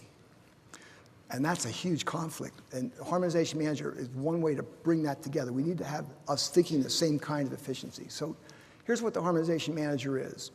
There's three players. I call them jurisdiction demand managers. Those are city managers, regional managers, transportation managers, call them what you will. But it's that authority, the transit authority or the city or regional authority that says, here's what we want to have happen. There's commercial transportation providers. I named them before. They've been named all morning. We know who those companies are, and there'll be even more of them coming soon. And then on the bottom, there's the ride buyers, the people that are using all of this. Consider that in between the ride buyers and the transportation providers, that there's a demand and money going back and forth, and we are thinking a lot about that being managed by what's called MaaS, Mobility as a Service. This is an app that will just link all my transportation sources together. Up top is a new system. This is a set of contracts that go between a jurisdiction demand manager and the commercial transportation provider. And what that contract is about, it's sitting on blockchain to make it easy to manage these contracts, secure to manage these contracts. And what happens is the jurisdiction demand manager says, here's the performance I want. Here's the occupancy target that I have for your fleet. Here's the amount of disability kilometers or miles that I need to have happen. here's the kind of fuel I want you to use, and here's, and so on. And I want you to address targeted areas like transit deserts and so on. I want you to bring people to hospitals and so forth. I want you to address aging in place in certain areas and so on. There's 30 or 40 different kinds of performance metrics that the jurisdiction demand manager can set, and what he's setting is, if you look over in the upper left, he's setting subsidies and taxes. It doesn't say the word taxes there, but I'm an advocate of road pricing, and I'm an advocate of any company that can satisfy these performance criteria would be able to have that as a credit against their road taxes. And so what happens is the jurisdiction demand manager says, here's what I want. The commercial operator says, hey, I'll provide that. They tune their fleets to optimize what the performance criteria are, provide the services to the riders that are demanding those services, and either collect a subsidy or pay a road fee depending on their business model, what they want to do. They can provide any business they want to. They're not constrained, but they're either going to be taxed or receive subsidies for that. There's a whole series of benefits for that, but in short, here's it in one sentence. It's a performance-based public mobility market. All of that in that metrics, data, and money is a cloud-based system. It looks like this. On the bottom left, the commercial provider reads what it is that the jurisdiction demand manager wants, provides those services, feeds his trip data. Remember we talked about not having data? There's a city up near Toronto called Innisfil, and Uber has taken over their bus system there by them not requiring having a bus system, and Uber's paid a couple bucks per trip to bring people from certain areas to certain other areas. It's not just any trip. It has to be a trip from a transit desert into downtown, and they feed their trip data in for that purpose. So the idea that you can't get this data is not necessarily the case. If you're paying subsidies, you will get the data. Basically, you're buying the data if you want to think about it that way. They feed their data in. That's compared against the performance targets. Subsidies are computed. And here's what's really cool about this. There's two feedback loops, and this is where the magic is. The data coming out of how the subsidies match the service provided, how the service provided match the demand, is that feeds back and tells the demand manager what they need to raise or lower subsidies if they have too much or too little of a certain service level. Both San Francisco and Los Angeles did this with their parking systems to manage parking prices and so that feedback loop is probably a 3 to 6 month feedback loop. It's not an instant feedback loop. At the same time, on the bottom, there's another feedback loop in which, as an example, it's possible to say to Uber, had you moved your occupancy from 1.4 to 1.6, you would have collected an extra $80,000 last month. You see, when you have massive fleets, the potential to optimize is worth a lot. And who can have their hands on the levers for this optimization is the jurisdiction demand manager. In other words, that gives control back to the cities, but instead of owning and operating a fleet, they're specifying and regulating the fleet. That's the key difference. So as an example, this is not an operating example, it's just an illustration. This is the city of Vancouver, and there's a whole series of areas in Vancouver. Many of them have their own bus systems. They have to stop at the boundaries. This harmonization manager wipes those boundaries out because each of those districts say what their rules are. When the Fords and the Ubers and the Lyfts and the Volvos or whatever companies provide those services, those boundaries aren't important to those services. What is important is that they would collect a different portion of their subsidy from each of the areas, and that's all handled in that cloud system I described to you earlier. This is the same city. That's the SkyTrain. That's the subway, the train, the urban train. No harm in having one of the measures be dropping off and picking up from those train hubs and so forth. So here's a little simple example. If someone that comes from outside of this, if somebody drops off or picks up around that particular train station, there might be a subsidy for that. So the way it works is that all 12 or 15 aspects are summed up during a trip. So you get something for the trip and something for where you picked it up or something where you dropped it off, or it's incremented if it's a disabled trip and so on and so on. The whole thing is summed. subtract the road tax from it, and that's how you get the calculation. It's a pretty simple concept from that perspective. It may sound a little bit new, but it's not that new in the sense that there's already TNCs and taxis doing some of these kinds of things. There's a taxi system in Toronto, which is on contract to the, it's called Metrolinx, which is an Ontario organization, transportation organization, and they are paying this taxi company to take on disabled trips because it's very expensive, as you probably know, for on-demand rides, and they record and pay that out that way, they subsidize it that way.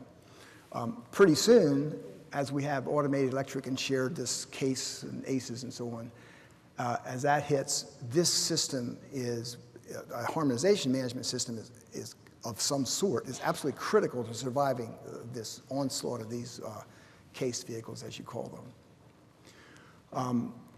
So I think that point is well made. I want to tell you, there's a long report about this, and there's a link to it at the bottom.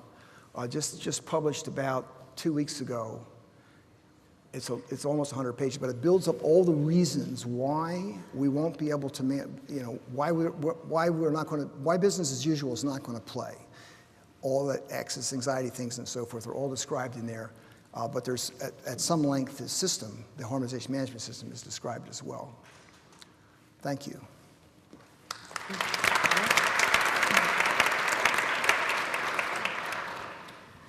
One of the concerns that every public sector person must have is equity.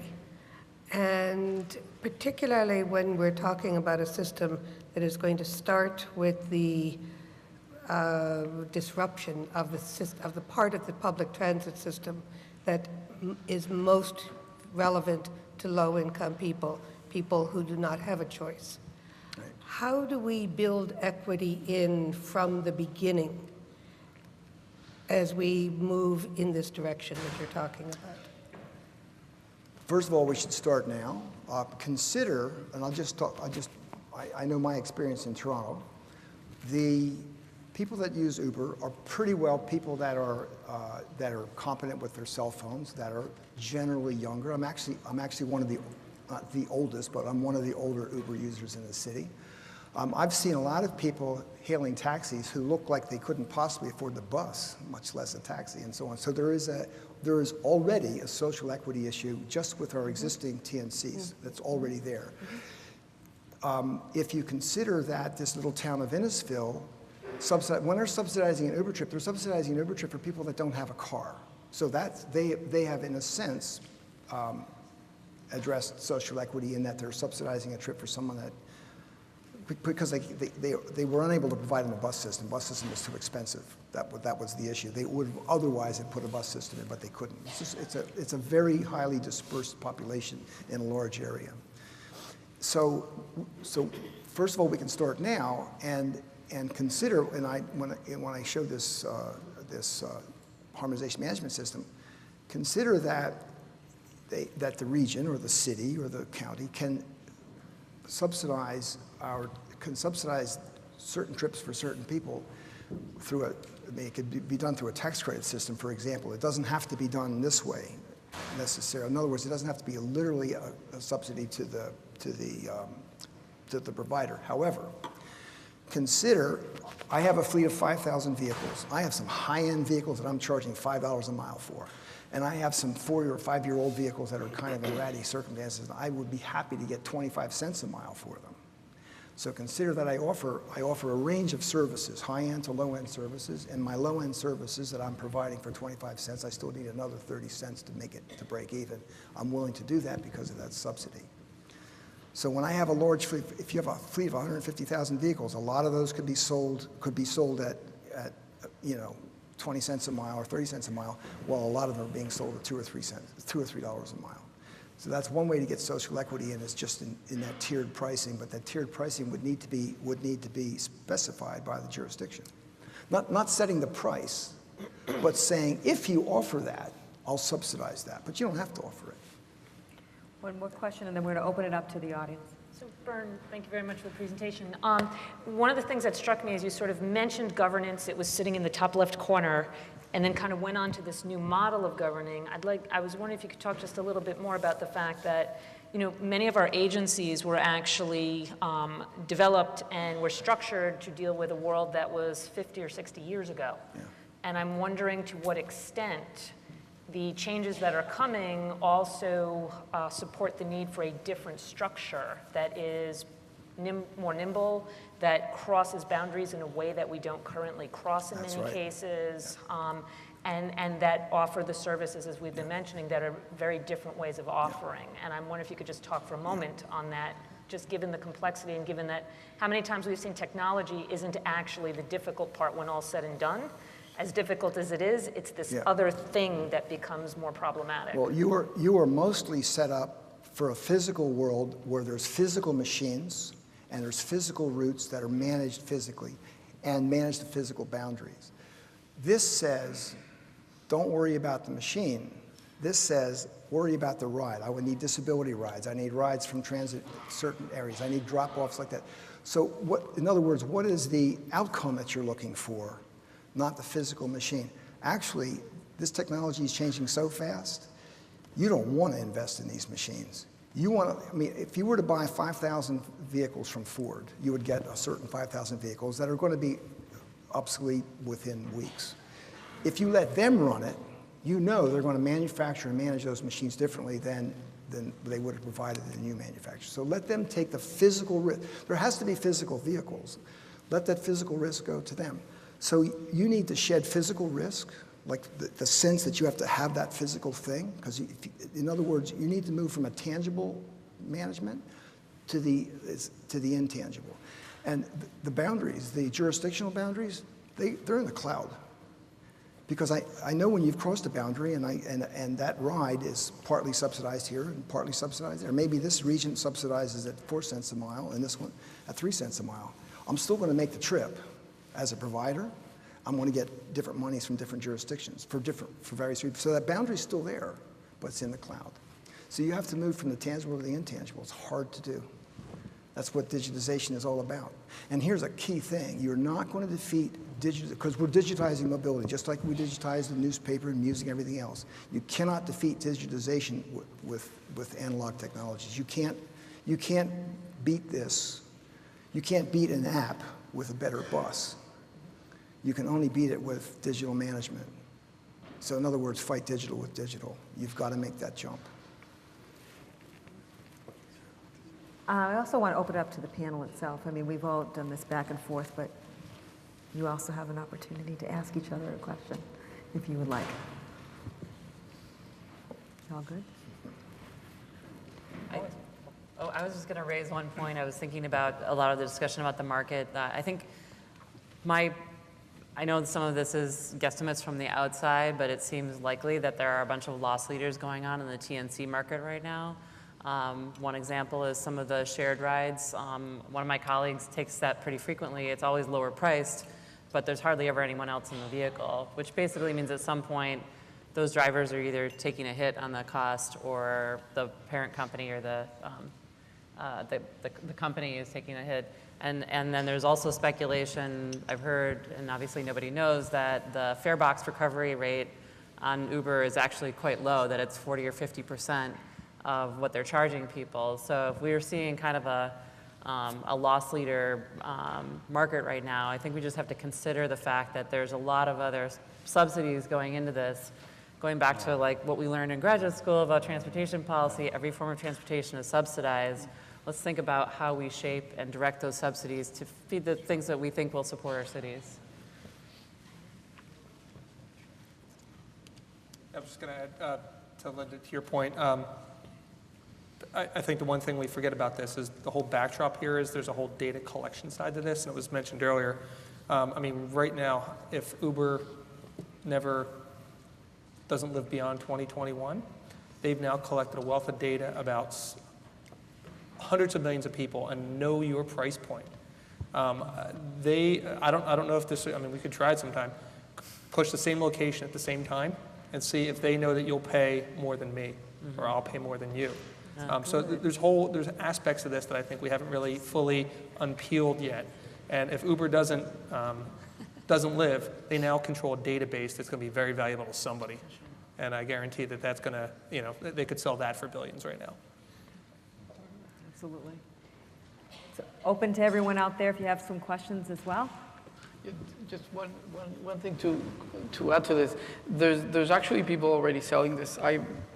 When we were doing this whole cycling tracking in Cartagena, we actually talked to different providers, and one was Strava, which is this sports cycling. And they actually sell you, the unit of sales is person day of data. And they have like a price tag. And then when they said that, I was like, okay, this is horrible. You're actually paying for somebody else's data that they collected and now they sell, but you anyway signed something saying accept that says that you can, which is really frightening. But then the other frightening thing is so public transport has a history, and then when you look at the history of public transport and public transport service and public transport management, you see that there was an evolution from the competition in the market to for the market. And then now with Uber and all these, we're back to competition in the market, but in a sort of a virtual market, which is basically sort of, it's sadistically killing sort of any sort of control, which I think is really complicated. And then also with cycling, we were once tried to talk to one of these, it's a company that takes people on bicycles and then they do delivery and then you pay them to do this. And then we were trying to help them improve because they found that all these guys were picking up fights everywhere on the street, or when they would arrive, they would pick up a fight with the customer. And then we told them, well, it's not about the service you're providing, it's about your business model, which is basically doing a sort of a really 1970s style of business model. And I think that's something that has to change in order to improve and sort of to step up and sort of to arrive at a better non-dystopic future of sharing and sort of these nice apps. Yes, please. Hello, I'm Felipe from Columbia, South Carolina. I'm one of the high school teachers here. So in the course we teach, we have these little, things of content, basics of urban geography, basically. And so we talk about density patterns, and we talk about transit options and land use things. And so one of the things we have to do is zoning. And so while we're talking about all these ideas of technology and pricing and this idea of how we get places, I'm wondering what type of interplay people like in the public sector and these transit agencies have with planning, say New York planning or county or all the different jurisdictions that we've been talking about. Like what type of interplay with land use do we have going on as far as how that might inform these other moving parts? Go ahead. You have just touched on one of the banes of the existence of transportation people, particularly transportation planners. We spend many hours feeling very sorry for ourselves because we do not control the land use. We have many structures for coordinating, cooperating. There's another C that we always put in there. Collaborating, right. To talk with each other. But in the end, we really tend to have very different, not only political structures to political interests with a small p to answer to. We also tend to be looking at different priorities. So what you are addressing is one of our core problems, and one that I think that as we move into a more disaggregated world is going to become exacerbated, because it is hard enough to plan a transit route when you have a transit system going between an origin and a destination. When you have a multitude of economic engines serving those origins and destinations, we are really, moving even further into chaos. Maybe good chaos eventually, but difficult chaos. But I would say there's the bane on one side of the coin and the opportunity on the others. The surface transportation departments are often the largest landholder in a jurisdiction.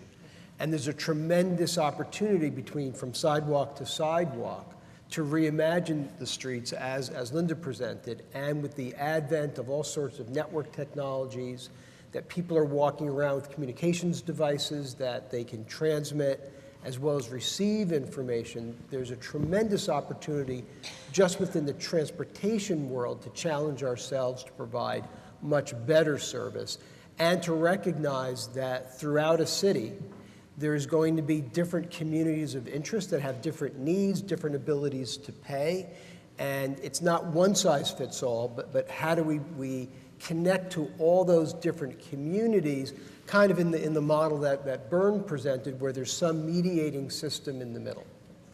And I think the challenge is going to be sort of finding new ways and working very closely with the communities themselves. This is actually more of an experience from where I live. I live actually in a transit hub on one of the major commuter rails. And the village actually owns the parking lot.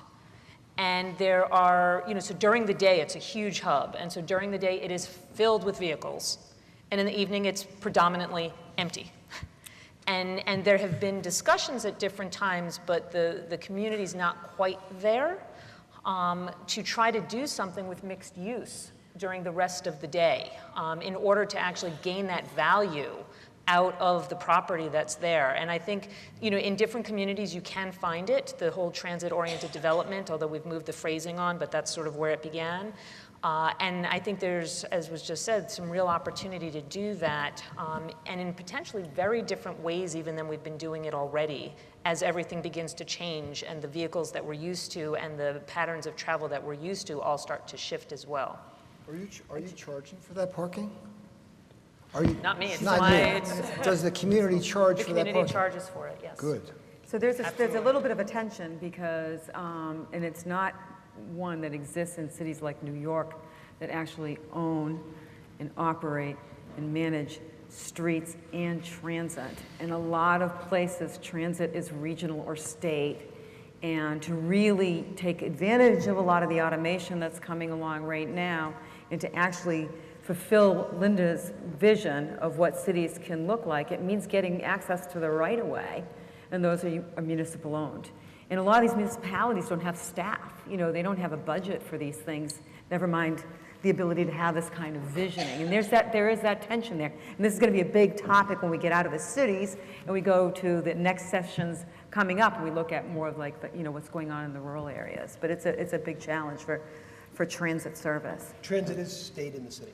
It is staying the same? Yeah, we own the roads. I take that back. Every city's like that. Thank you, Cordell. Technically own the trains, isn't that right? Doesn't the city technically own the trains? No, well, the state operates all of the public transit right now, except for the boats and the bikes.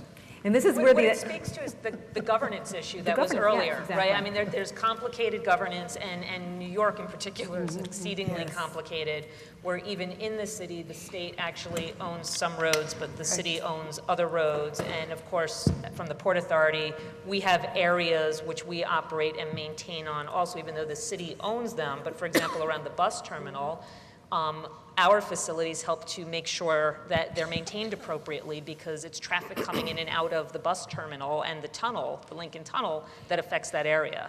So it speaks to that broader governance issue that we already grapple with. It's one thing the public hates is the fact that they can't go to one agency to get an answer. Yeah, and I'm going to say that Astrid's concern about being sorry is universal.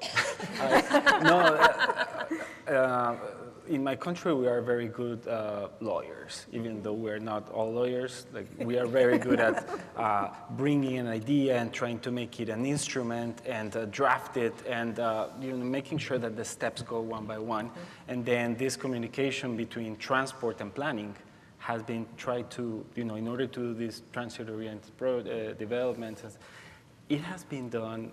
I think there's like 3 generations of instruments, and everyone is longer than the next one. And so today, make a concerted project of transit-oriented development in my city is about 8 years. It takes 8 years because you need permits from so many places, and the coordination never works. And it's the whole governance question that it's you know, it's what you were talking about at the beginning. Is these early rules that came before, and that are that we have now. Thank you. Hi, I'm JC Hertz from Ion Channel Cybersecurity Company, and I just want to know how people are planning to secure all of this, because the attack surface is vast. So how are you thinking about securing these systems filled with vehicles that think for themselves? That's a great question for the auto manufacturers. I don't know if we can answer that. I think it is a big issue, especially for connected transportation pieces, but the manufacturers are frankly square one for all of that, because they're the ones that are going to be braking or accelerating or whatever, given the inputs and outputs. Yeah. Well, and not to get too technical, that's probably the greatest risk we didn't discuss, and it is more than just very technical, that the risk models currently between business and individuals greatly favors the business, where they don't have a financial risk and it's all on us. So if there's a breach, it's on us.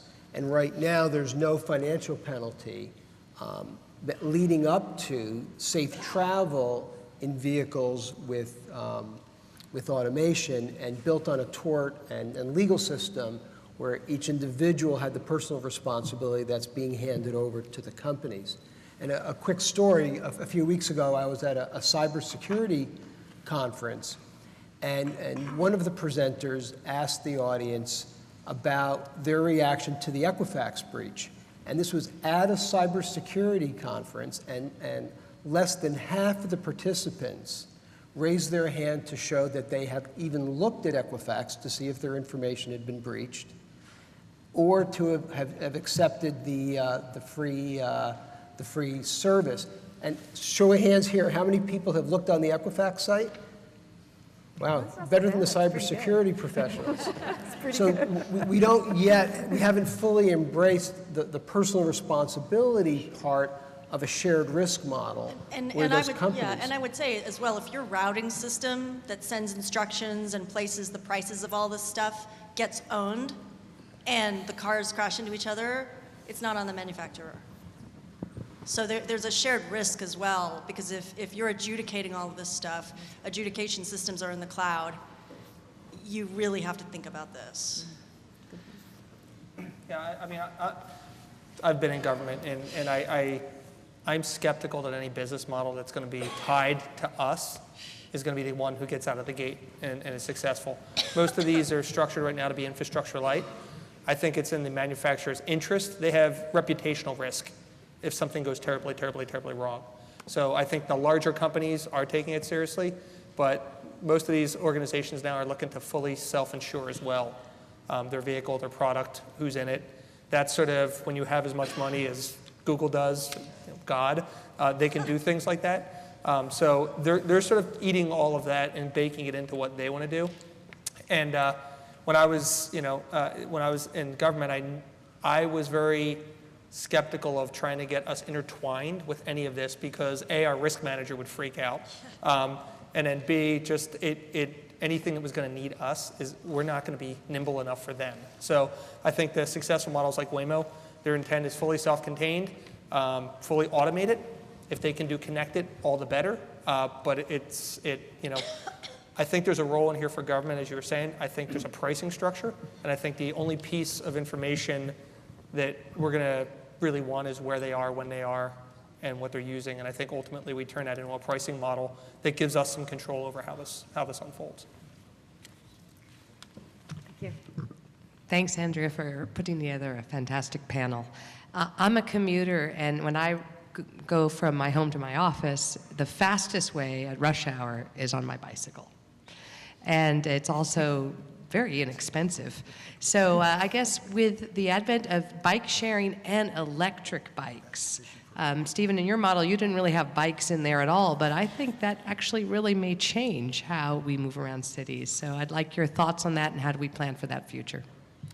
Yeah, it was, like I said, illustrative.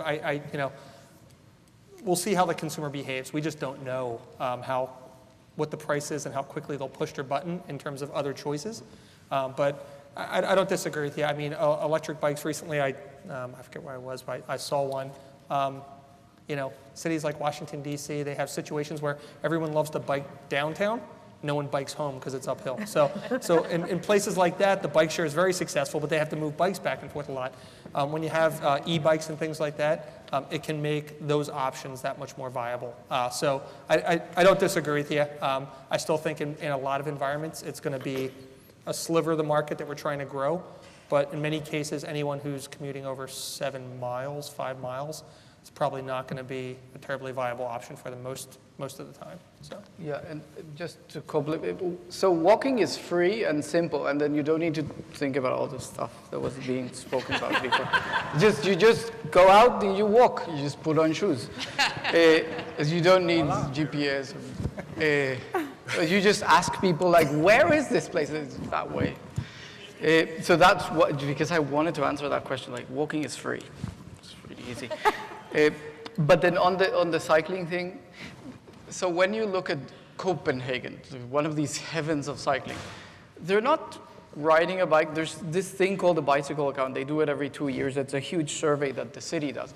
And then they ask them, so why do you ride a bike? And it's not because they're sort of superhumans or something. It's because it's cheap. And the same is answered in Amsterdam. So they're really cheap people. And that's why they like to ride a bike. So then we did the same survey in Bogota, and then it was sad, because then they said, well, I would ride a bike if it were safer, so if it wouldn't get run over or robbed. There was the two concerns that they had, and then the next were like, it's convenient and it's quick to get there. So there's always these issues that people prefer on their mode of transport. I think being super technological is one thing, or being sort of very comfortable is really useful, but generally the typical answers of what would be your ideal mode of transport, top is always cheap, convenient, and safe. And whichever mode is achieving that will win in whichever city. And that you can't say one city is better than the other for one specific mode. It's just every city has their conditions, but yeah. And I'll just one plug for non-technological fixes. Our cities that have improved significantly with protected bike lanes or bicycling facilities have seen huge pent-up demand for cycling. They've seen in cycling on those routes increase by 100% or more, 200%. But cycling in New York City alone, I think, has increased over 100% in the last 10 years, right? More. Sorry, more? Much more. Yeah, it's like 200% now? I forget what the numbers are. Yeah, because what it shows is people believe in safety in numbers. So the bike lanes weren't used much before bike share. And then once bike share came along, people flocked to the lanes, and that's an indication of the pent-up demand being released. It's also creating the space that is attractive. We have one more question. We're running over, and I know we're standing between you and a social hour, so we will try to answer efficiently. Thanks Please. for the last question here. I've been concerned that this discussion has been missing two dimensions. The first dimension is psychological. Psychological. In 1939, 1940, there was a World's Fair here in New York. The most popular exhibit was General Motors Futurama, in which the country was sold driving. At Futurama, people waited for hours to get in, and they sat in a car-like seat, and they circled a landscape that was what we have now, freeways. A generation later, we had them. It fits in perfectly with the American psyche, which is do it yourself and do it by yourself. And now we've got that world. And public transportation in this country, even in this city, is for the second-class people. It's not for the first-class people. We want to drive around and do things that we wouldn't do in public, like drink and smoke, and maybe text and whatever. Second dimension, and you might want to comment on that. Second dimension is there are all kinds of things happening internationally with rail transport, which nobody really has talked about at all. Shanghai has got the maglev, 300 miles an hour.